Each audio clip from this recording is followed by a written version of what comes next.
Oi, pessoal, tudo bom? Diego Menezes falando em mais uma entrevista no Bate-Papo CAP, certo? E hoje um assunto muito importante que temos a abordar com vocês, que é sobre planejamento tributário. E hoje com Jefferson Maciel, que é especialista no assunto. Meu amigo, obrigado. E vamos lá falar sobre planejamento tributário, né? Que é uma coisa que todas as empresas precisam ter.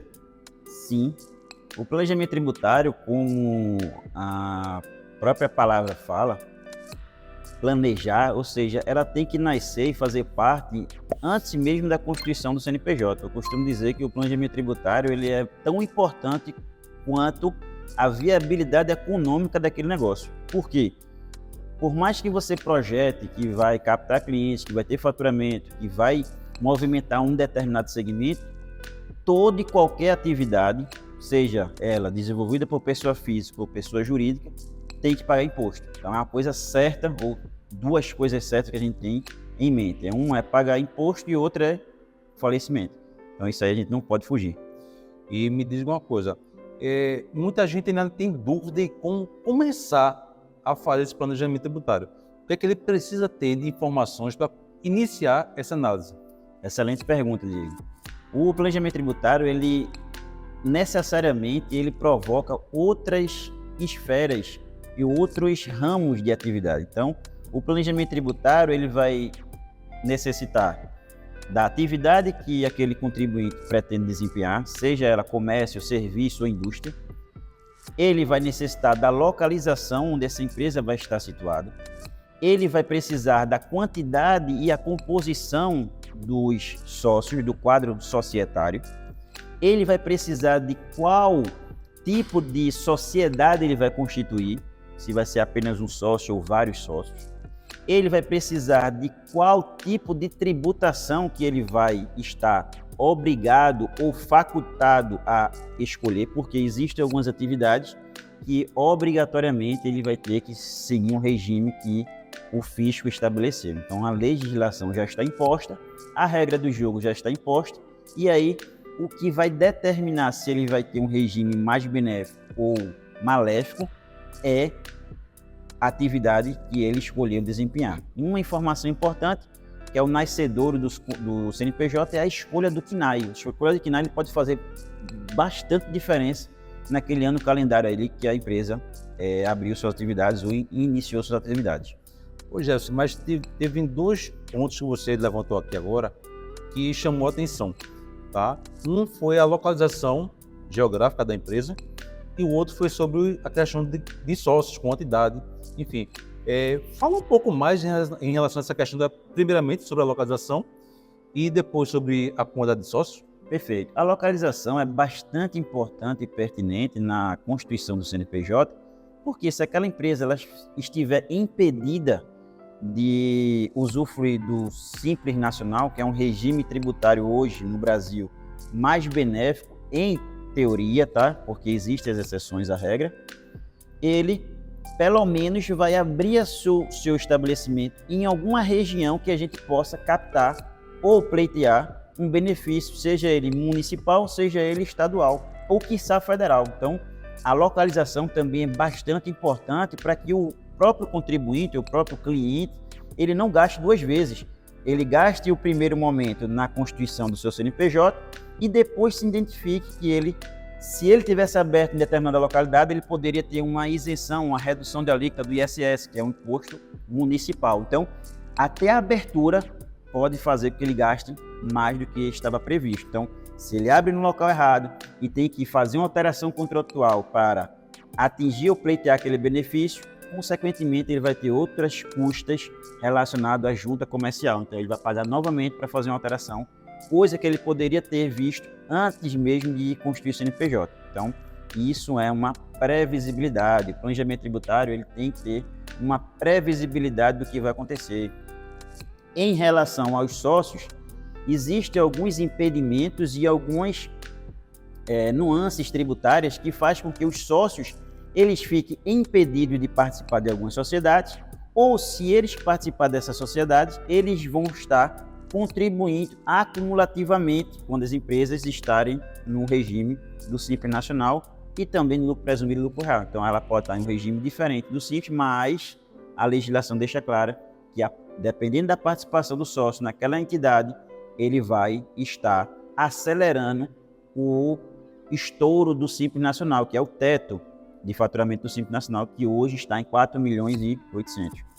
Ô Jefferson, em relação à questão do planejamento tributário, quais são os regimes tributários, na verdade, que são analisados ao fazer esse planejamento? Boa pergunta, Diego. Então, existe uma premissa no mercado que o planejamento tributário só serve para as grandes empresas, empresas com grande corpo técnico. Não, isso é um mito. Então, o planejamento tributário ele serve para todos os 3 ou 4 regimes tributários, seja ele Simples Nacional, seja ele lucro presumido, seja ele lucro real, seja ele lucro arbitrado. Então, todos os regimes é necessário ou se faz necessário fazer um planejamento tributário, porque às vezes as pessoas estão tão acostumadas com o cotidiano que elas negligenciam algumas atividades, negligenciam alguns faturamentos e ali estão pagando excessivamente tributos que poderiam estar economizando. Muito bom. Tem algum período específico para poder realizar o planejamento tributário ideal?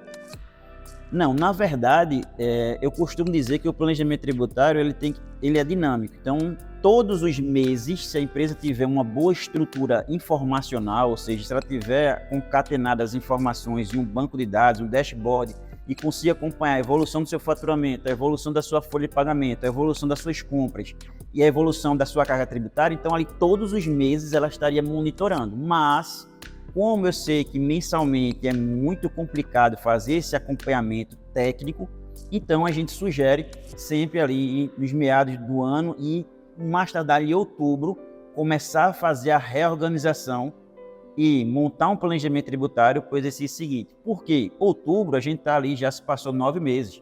Então 9 meses já dá para sentir a evolução de faturamento, a evolução de compras e o meu corpo técnico. Se eu tenho mais funcionários, se eu tenho menos funcionários, se necessitou reduzir meu quadro funcional.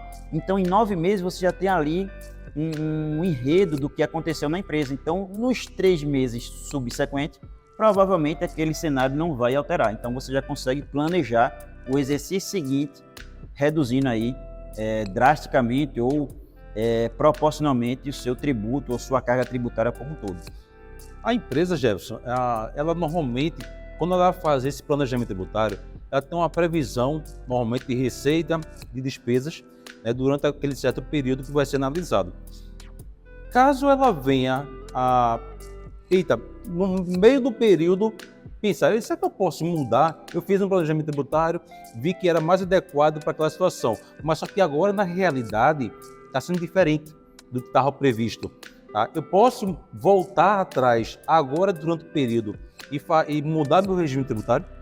Não, o regime tributário ele é irretratável. Então, se definir o regime tributário ao longo do exercício, então decidiu ele lá em janeiro de 2024, em regra, você finaliza 2024 para só alterar o regime tributário no exercício seguinte.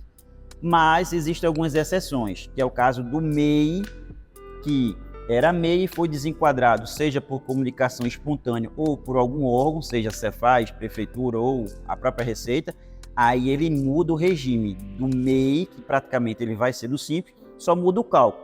E também o Simples Nacional, se ele for desenquadrado num exercício que está em curso. Então ele vai ser desenquadrado, sei lá, em outubro. Então, novembro e dezembro ele já pode ser lucro presumido e lucro real. Isso pode também, mas aí são exceções à regra.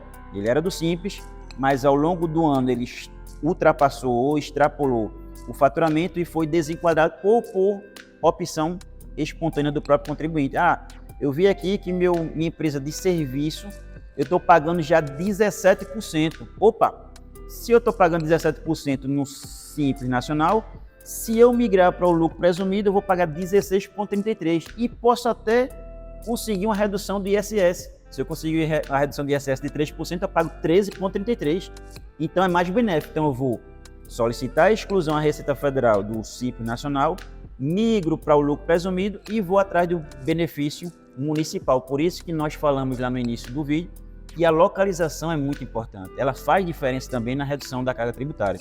Então, existe a regra que o regime tributário é irretratável. E existem as exceções que eu acabei de mencionar, sendo o MEI ou sendo o Simples Nacional, que a empresa tem a obrigatoriedade ou ela pode se desenquadrar espontaneamente.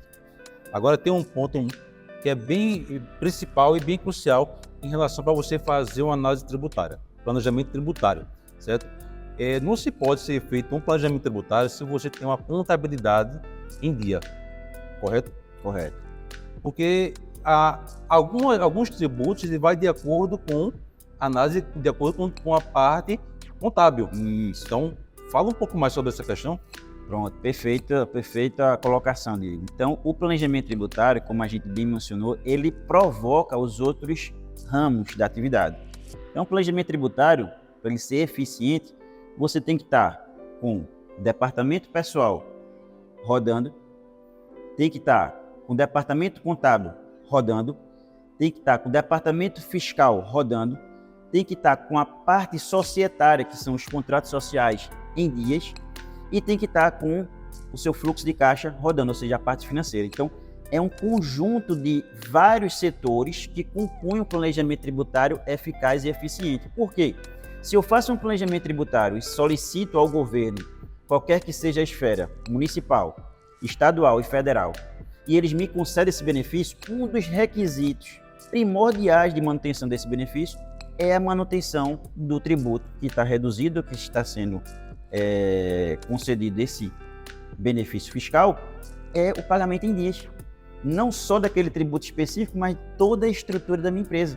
Tanto é que quando a gente vai dar uma entrada na Cefaz, Secretaria da Fazenda do Estado, para reduzir o ICMS, eles pedem a certidão negativa do FGTS, se eu estou pagando em dias de encargo dos meus funcionários. Se eu dou entrada na Receita, eles pedem a certidão negativa dos tributos federais. Então, não adianta se eu, no meu financeiro, ele não acompanha ou não está com a programação financeira afiada para que meus tributos estejam em dia, para que eu possa, no futuro ou presencialmente, solicitar um benefício fiscal. Então, é um conjunto de setores que são provocados para que o planejamento tributário seja eficiente. Meu amigo, muito obrigado pelas informações, foram muito valorosas, certo? E tenho certeza que o pessoal já vão pegar essas informações e já começar a planejar, né? Porque daqui a pouco já está no período adequado para poder fazer um bom planejamento tributário para 2025. Querido, obrigado. Pessoal, se você gostou do vídeo, não esquece de deixar seu like, compartilhar, tá? E clicar lá no sininho para sempre receber as informações do nosso curso, tá bom?